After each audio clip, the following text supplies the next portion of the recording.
Hi everyone, আসসালামু আলাইকুম। আজকের ভিডিওতে দেখাবো কিভাবে আপনি এই গফ বিএফ এই ট্রেন্ডিং ভিডিওটি এডিট করবেন। এই ট্রেন্ডিং ভিডিওটি এডিট করার জন্য আপনাকে চলে যেতে হবে জনপ্রিয় ভিডিও এডিটর অ্যাপস ক্যাপকাটে। তো আমি ক্যাপকাট অ্যাপসটা ওপেন করে নিচ্ছি। ক্যাপকাট অ্যাপসটা ওপেন হওয়ার পর আপনি নিউ প্রজেক্টে ক্লিক করবেন। নিউ প্রজেক্টে ক্লিক করার পর প্রথমে আপনাকে ভিডিওটি সিলেক্ট করে নিতে হবে, আর এই ভিডিওটি আমি ভিডিও ডিসক্রিপশন বক্সে দিয়ে দেবো, আপনি এখান থেকে সিলেক্ট করে নেবেন।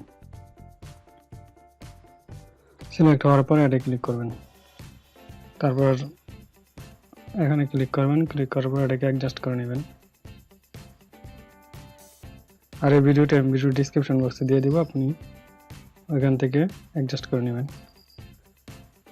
তারপর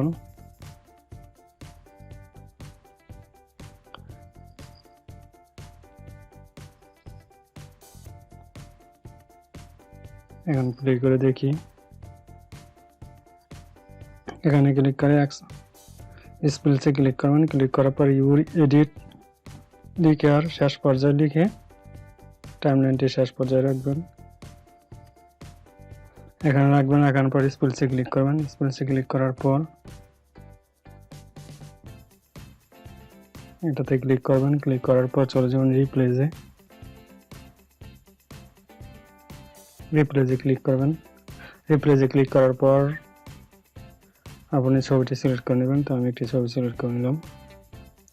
তারপর এটাতে ক্লিক করব। ক্লিক করার পর এটাকে অ্যাডজাস্ট করে নিব।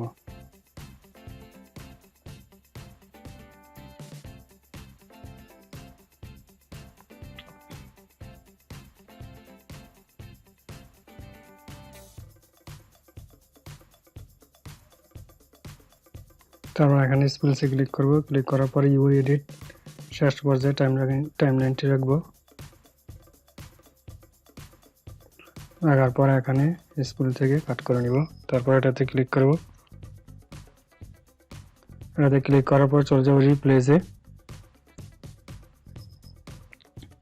রিপ্লেসে ক্লিক করবেন। রিপ্লেসে ক্লিক করার পর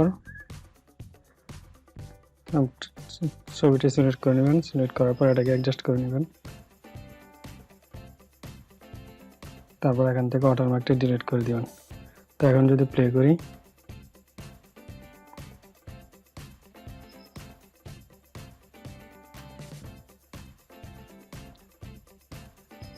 এখন প্রতিটা ছবিতে অ্যানিমেশন দিয়ে নেব। তার জন্য ছবিতে ক্লিক করব, অ্যানিমেশনে চলে যাব, তারপর কম্বোতে চলে যাব।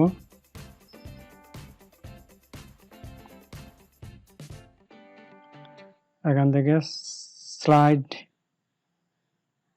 অ্যান্ড প্রথম যেই অ্যানিমেশনটি দেখতে পাচ্ছেন অ্যানিমেশনটি সিলেক্ট করে নেবেন।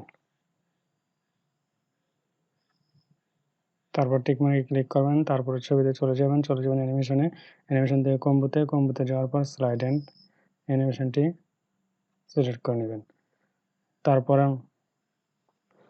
এটাকে একটু জুম দিয়ে নেবেন।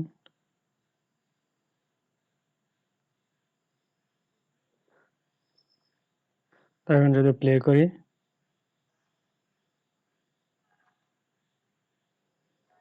তারপরে দেখতে পাচ্ছেন এই ভিডিওটি এডিট করার কাজ কমপ্লিট হয়ে গেছে। তারপর এখান থেকে এক্সপোর্ট করে নেবেন।